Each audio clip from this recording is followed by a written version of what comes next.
Assalamualaikum warahmatullahi wabarakatuh.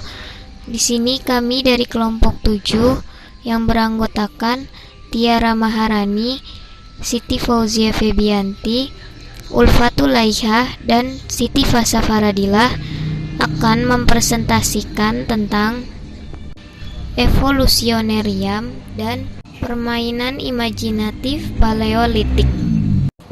Biografi Scott Atran. Tokoh psikologi dengan teori evolusioner terkemuka salah satunya adalah Scott Atran.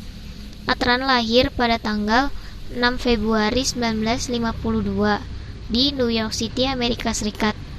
Seorang antropolog budaya Amerika Prancis yang merupakan Direktur Emeritus Riset Antropologi di Centre National de la Recherche di Paris, Profesor riset di University of Michigan, dan salah satu pendiri Artis International dan Center for the Resolution of Intractable Conflict di Universitas Oxford.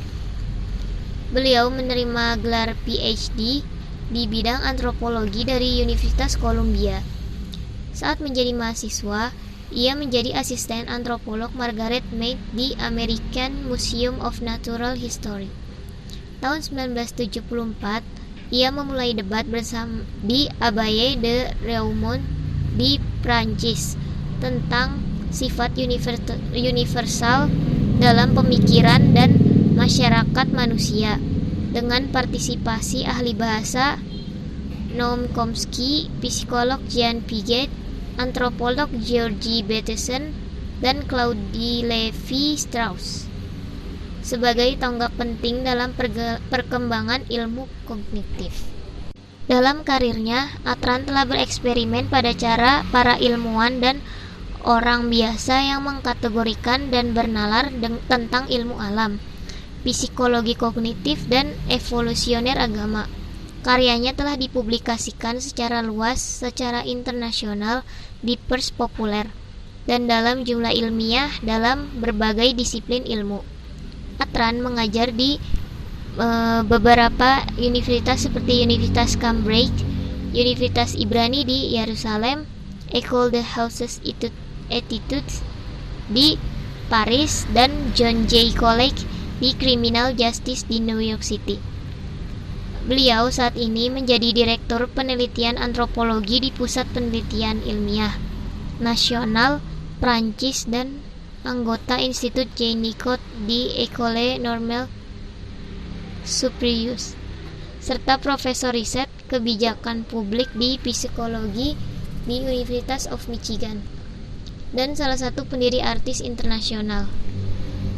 Atran pernah melakukan penelitian di Guatemala, Meksiko, dan Amerika Serikat tentang aspek universal dan budaya tertentu dari kategorisasi biologis dan penalaran lingkungan serta pengambilan keputusan di antara suku Maya dan penduduk asli Amerika lainnya. Pemikiran Atran. Perhatian psikologi evolusioner adalah dengan struktur dan fungsi atribut fisik serta mengapa dan kapan manusia mengembangkan penglihatan binokular, mulai berjalan tegak, dan memiliki kepekaan visual terhadap panjang gelombang cahaya tertentu. Adaptasi ini melayani kelangsungan hidup apa yang kemudian menjadi manusia. Perluasan dari jenis penalaran yang sama berkembang di daerah sekarang ini disebut dengan psikologi evolusioner. Tujuannya adalah menciptakan teori untuk menjelaskan manusia, fenomena perilaku dan mental sebagai adaptasi atau sebagai konsekuensi dari mereka menurut cara atribut fisik dan struktural. Contohnya pengamatan bahwa manusia memiliki kemampuan berproses 7 atau kurang lebih dari 2 bit informasi pada suatu waktu tertentu. Kerangka evolusi yang menyeluruh itu bukanlah fisiologis belaka teori, tetapi meta teori. mampu menampung lebih banyak kelas menengah teori psikologis agama dan segala sesuatu dalam psikologi. Karyanya tentang ideologi dan evolusi sosial terorisme transnasional yang mencakup kerja lapangan dengan mujahidin dan pendukungnya di Eropa, Timur Tengah, Asia Tengah, dan Tenggara, dan Afrika Utara telah menantang asumsi umum. Psikologi kognitif Steven Pinker merangkum beberapa temuan Atran sebagai berikut. Jauh dari kebodohan, kemiskinan, nihilistik atau sakit jiwa, teroris bunuh diri yang cenderung berpendidikan, kelas menengah, terlibat secara moral, dan bebas dari psikopatologi yang jelas. Atran menyimpulkan bahwa banyak motif dapat ditemukan dalam altruisme nepotistik. Atran telah menemukan bahwa teroris bunuh diri yang mudah dapat direkrut tanpa insentif langsung ini kemungkinan sebagai panggilan atau doktrin untuk mati syahid. Nah, merupakan kesempatan yang digunakan untuk bergabung dengan kelompok-kelompok. Ada bibit-bibit atau sel-sel dalam teroris yang sering kali dijumpai pada geng-geng pria muda lajang yang setengah menganggur, yang berkumpul di kafe atau ruang obrolan internet, secara tiba-tiba menemukan makna dalam hidup mereka dengan komitmen pada patokan baru.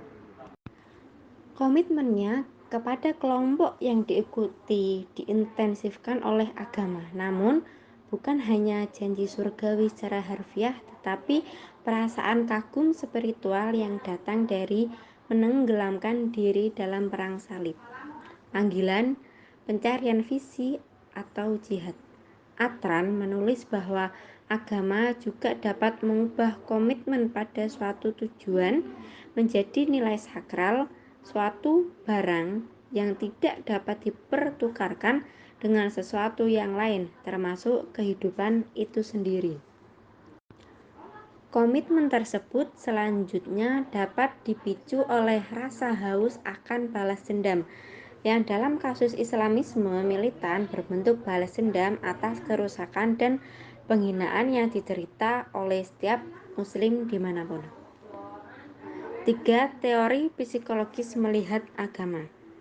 Identifikasi dengan suatu kelompok, terutama dengan kelompok suatu agama yang terdiri dari orang-orang yang berpikiran sama, menawarkan jabatan yang jelas untuk masalah yang menimbulkan ketidakpastian adalah untuk mendapatkan kembali rasa nyaman. Kata lain dari ketidakpastian adalah ambiguitas. Identitas kelompok agama sangat efektif untuk membahas secara mendalam sampai ke area ambiguitas secara luas. Seperti siapa kita, mengapa kita ada di sini, ada atau tidak sesuatu istimewa setelah kematian, dan sebagainya. Namun, hanya menjadi suatu bagian dari suatu kelompok seringkali menciptakan batasan antara diri sendiri dan kelompok lain. Batas-batas ini kemudian diatur kembali dan diubah menjadi kaku dengan meletakkan perhatian yang unik, yakni tentang keistimewaan dari ajaran praktik dan hak kekal. Permainan imajinatif paleolitik atau Paleolithic Imaginative Play. Yang pertama ada biografi dari Robert Bellah serta biografi Gordon Brookhart. Robert Bellah, bernama lengkap Robert Neely Bellah, lahir pada 23 Februari 1927 di Altus, Oklahoma, Amerika Serikat. Robert Bellah adalah ilmuwan yang telah banyak melahirkan karya-karya berkaitan dengan persoalan agama dan masyarakat. Ia dibesarkan di dalam lingkungan yang sangat religius. Sewaktu kecil, ia sangat terkesan dengan pengajaran ibunya mengenai cerita-cerita religius dan turut aktif dalam sekolah minggu. Ia gemar menghabiskan waktu di gereja, membaca Alkitab, dan berziarah ke makam. Sewaktu kecil, Bella juga akrab dengan buku-buku karena ayahnya adalah seorang editor. Tahun 1950, ia berhasil menamatkan pendidikan sarjananya di Universitas Harvard dan mendapatkan predikat summa cum laude. Di universitas tersebut, Bella belajar banyak dari Talcott Parsons, di mana ia adalah dosennya. Parsons memperkenalkan Bella mengenai karya Max Weber serta Emma Durkheim, sehingga pada akhirnya ia berkomitmen untuk memiliki pendekatan sosiologi yang netral. Selain sosiologi, Bella juga mempelajari antropologi dan beberapa bahasa negara-negara timur selama belajar di universitas tersebut. Tahun 1955, ia berhasil menamatkan studi pascasarjananya dan mendapatkan gelar PhD dengan predikat summa cum laude. Di tahun yang sama, setelah ia mendapatkan gelar PhD, Bella ditawari untuk menjadi tenaga pengajar di Universitas Harvard. Namun Bella menolaknya karena adanya persyaratan politik yang menurutnya tidak jelas. Kemudian, ia mengambil beasiswa penelitian pada Institute for Islamic Studies di Universitas McGill, Kanada. 2 tahun kemudian, yaitu di tahun 1957, Bella kembali ke Harvard untuk mengajar di sana setelah ditiadakannya pengangkatan tanpa syarat. Tahun 1967, Bella menyelesaikan studinya dan mendapatkan gelar profesor dari Universitas California. Dimulai dari tahun 1967 itu, ia mengajar di Universitas California sampai tahun 1997. Yang kedua ada Gordon M. Buchard. Gordon M. Buchard yaitu profesor layanan terhormat alumni di Departemen Psikologi dan Ekologi serta Biologi Evolusi di Universitas Tennessee, berbicara tentang agama dalam evolusi manusia. Buchard adalah dosen pertama dalam seri kuliah ilmu agama baru yang disponsori oleh First Presbyterian Church dan First United Methodist Church. Selanjutnya ada karya-karya dari Robert Bellah. Selama masa hidupnya, Robert Bellah berkarya dengan menulis dan menyunting buku serta menulis artikel-artikel ilmiah. Di antaranya, yang pertama yaitu Tokuwa Religion, The Values of Pre-Industrial Japan tahun 1957. Yang kedua ada Religion and Progress in Modern Asia tahun 1965. Yang ketiga ada Beyond Belief, Essays on Religion in a Post-Traditional World tahun 1970. Yang keempat ada Emma Durkheim, On Morality and Society tahun 1973. Yang kelima ada The New Religious Consequences tahun 1976. Yang keenam ada Varieties of Civil Religion tahun 1980. Yang ketujuh ada Habits of the Heart, Individualism and Commitment in American Life tahun 1985. Yang kedelapan ada Uncivil Religion, Interreligious Hostility in America tahun 1987. Kesembilan ada The Good Society tahun 1992, dan yang terakhir The Broken Covenant American Civil Religion in Time of Trial 1992. Pemikiran Bellah. Sumbangan Bellah yang paling terpenting dalam dunia ilmu sosial terdapat dalam bukunya yang berjudul The Broken Covenant. Dalam buku itu, Bellah berbicara mengenai eksistensi agama masyarakat di Amerika yang mencerminkan adanya bentuk komitmen keagamaan kolektif di samping praktik keagamaan tradisional. Bellah mengatakan bahwa budaya Amerika adalah individualisme.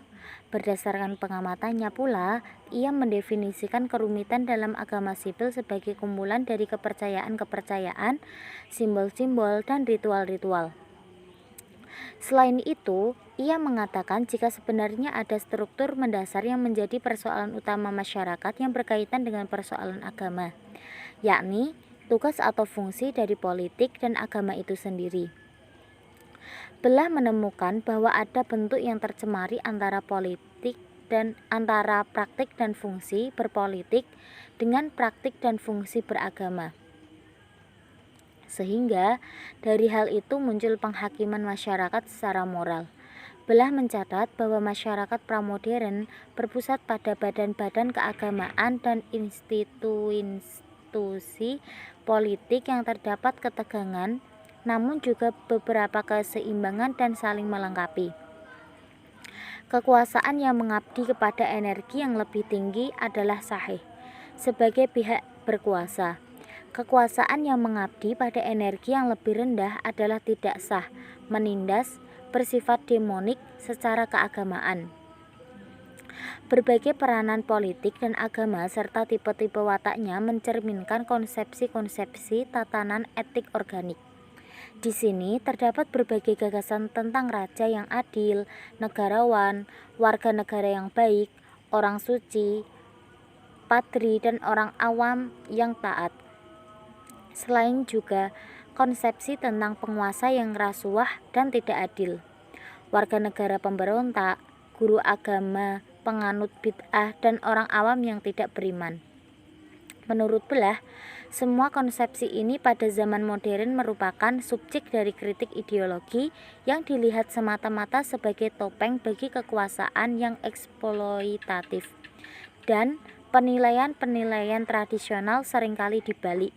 Namun demikian, etika organik tradisional ini masih kita ambil sebagai bagian dari milik kita dan yang berharga, berdasar, utama, dan jahat, yang dikagumi dan sesuatu yang layak mendapat celak. Dalam pandangan Belah, agama muncul dari proses evolusi biologis natural dan evolusi sosiokultural. Tak ada keterlibatan dunia supernatural sama sekali. Ini konsisten dengan posisinya sebagai sosiologi agama.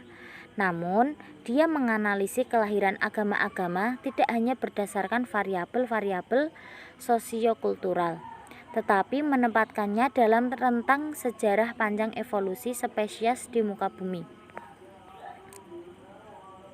Belah mengetengahkan 3 proses evolusi, yakni evolusi kosmik, evolusi biologis, dan evolusi sosiokultural, yang ketiganya saling berinteraksi. Ketika ditempatkan dalam mata rantai evolusi spesies, kemunculan agama tak dapat dilepas dari naluri induk hewan sebelum munculnya mamalia, yakni naluri yang menggerakkan induk hewan untuk memelihara anak-anak yang baru dilahirkan atau parental care. Parental care ditemukan pada sejumlah hewan pramamalias seperti cumi-cumi, buaya, dan burung, serta diteruskan dengan stabil dan inovatif sampai ke hewan mamalia misal anjing, kera, dan manusia. Melalui parental care, di tahap selanjutnya ada rasa ingin bermain dan bebas dari stres yang disebut play. Belah memanfaatkan sekian kajian mutakhir tentang play untuk menggambarkan sebagai aspek play. Ritual muncul dari play dan hanya ditemukan pada spesies Homo spesies yang memiliki kesadaran diri dan pikiran. Sebelum masuk ke zaman aksial, era 400 SM, manusia hanya mengenal satu dunia saja, yakni dunia natural, dunia supernatural, dan tidak dikenal. Dalam Religion in Human Evolution 2011, Belah mengasumsikan evolusi manusia, tetapi kebanyakan mengesampingkan masalah adaptasi produk sampingan. Dia menerima begitu saja bahwa manusia berevolusi dan agama muncul melalui proses apapun. Dengan demikian, fokusnya bergeser dari pertanyaan tentang bagaimana agama berfungsi di saat psikologi saat ini, bagaimana arsitektur kognitif kita menghentikan informasi yang relevan secara agama atau spiritual, atau bagaimana agama datang terjadi. Penekanan Belah menelusuri asal-usul manusia di zaman Paleolitikum dan berpendapat bahwa apa yang kemudian disebut agama berakar pada perannya, dengan konsekuensi dari fantasi dan imajinasinya. Kemampuan inilah yang memungkinkan aktivitas mental dan perilaku manusia menjadi offline, tidak langsung diatur oleh tanggung jawab, kewajiban, atau perhatian untuk kelangsungan hidup diri sendiri dan keturunan. Baru pada zaman aksial, muncul agama-agama yang memiliki ide-ide tentang dunia transenden. Sebelum zaman ini tiba, memang manusia sudah memegang ide adanya makhluk-makhluk spiritual dan roh nenek moyang, atau roh orang yang baru meninggal, atau roh-roh halus, dan memperlakukan hewan-hewan tertentu atau manusia-manusia tertentu sebagai makhluk-makhluk suci. Dari semua makhluk ini, tidak ada satupun yang dibayangkan mendiami dunia supernatural. Semua menghuni hanya satu dunia, yakni dunia natural. Ide tentang adanya dunia supernatural dalam zaman praaksial sama sekali belum masuk ke dalam kesadaran manusia. Menurut Belah, ide tentang adanya oknum ilahi dalam dunia transenden muncul dalam zaman aksial karena umat-umat beragama mengalami berbagai tekanan sosial politik yang hanya bisa mereka tanggung kalau mereka membayangkan ada Allah di dunia transenden yang akan membela mereka. Ringkas kata, semua agama di muka bumi berasal usul dari naluri parental care makhluk-makhluk bukan mamalia, yang diteruskan ke mamalia, naluri yang selanjutnya melahirkan play, social bonding dan ritual yang semuanya merupakan bagian dari mata rantai evolusi kosmik, evolusi geologis, evolusi biologis, dan evolusi sosiokultural. Tuhan sama sekali tak diperlukan untuk memunculkan agama-agama dunia. Cukup sekian materi dari kelompok kami. Wassalamualaikum warahmatullahi wabarakatuh.